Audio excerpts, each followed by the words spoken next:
అమెరికాలో అంబాసిడర్ గా ఉన్న సౌత్ ఆఫ్రికన్ అంబాసిడర్ రసూల్ ని అమెరికా వాళ్ళు పర్సోనా నాన్ గ్రేటాగా డిక్లేర్ చేశారు. అసలు ఇక్కడ ఆయన ఎందుకు అలా తప్పుపట్టింది? ముందుగా ఈ మధ్య రసూల్ ఒక స్పీచ్ ఇస్తూ డొనాల్డ్ ట్రంప్ ని, అమెరికన్ ఫారెన్ పాలసీని చాలా క్రిటిసైజ్ చేశారు. అసలు సౌత్ ఆఫ్రికాకి అమెరికాకి ఈ మధ్య పడట్లేదు. Last year south Africa Israel కి వ్యతిరేకంగా ఇంటర్నేషనల్ కోర్ట్ ఆఫ్ జస్టిస్ కి వెళ్ళింది. ఇజ్రాయెల్ లో బెంజమిన్ నెతన్యాహు ఇజ్రాయెల్ ప్రభుత్వం జీనోసైడ్ చేస్తుంది, క్రైమ్స్ ఆఫ్ గ్రేవ్ కన్సర్న్, హ్యూమానిటీకి వ్యతిరేకంగా క్రైమ్స్ చేస్తుంది, ఇలా చాలా చూపిస్తూ ఇజ్రాయెల్ కి వ్యతిరేకంగా సౌత్ ఆఫ్రికా కోర్టుకు వెళ్ళిందనమాట.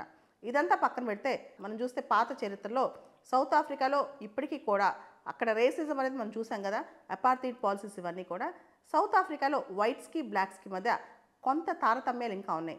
కాకపోతే సౌత్ ఆఫ్రికాలో వైట్స్ కేవలం 8%, కానీ వాళ్ళ చేతిలో ఉన్న ల్యాండ్ హోల్డింగ్స్ ప్రాపర్టీ 70%. ఎవరైతే నల్ల జాతీయులు ఉన్నారో వాళ్ళ చేతిలో ల్యాండ్స్ చాలా తక్కువ ఉంటాయి అనమాట, అంతా వైట్స్ చేతిలోనే ఉంటాయి.